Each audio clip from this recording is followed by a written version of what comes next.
So what do you do if you want to handle a message template where a template variable could be associated with any number of events? Imagine you have a social media platform and you want to increase engagement. So when a user engages with a creator profile, you want to message them to promote re-engaging with the creator. User engagement could be counted as any number of user actions, such as likes, comments, or follows. If a user performs any of those actions, you want to send an email that contains a link to the creator's profile.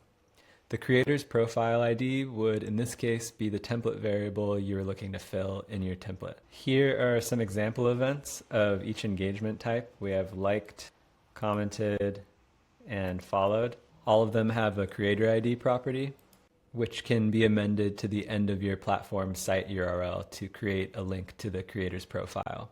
In this case, the link to your template would end up rendering to something like instagram.com/my-creator-id-123.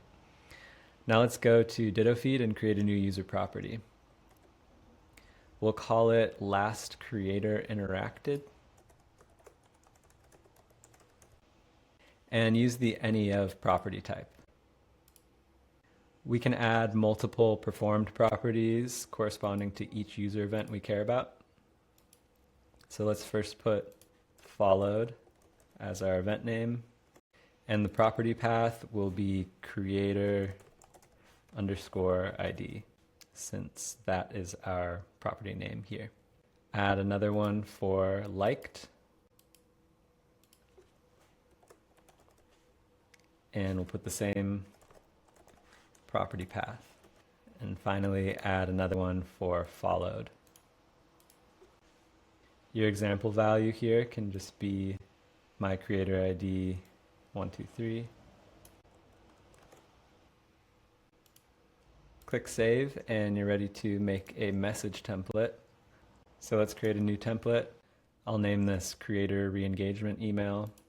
We can choose email and let's do a code email. So let's delete this default template, and under user properties here, you can see your new user property and its example value.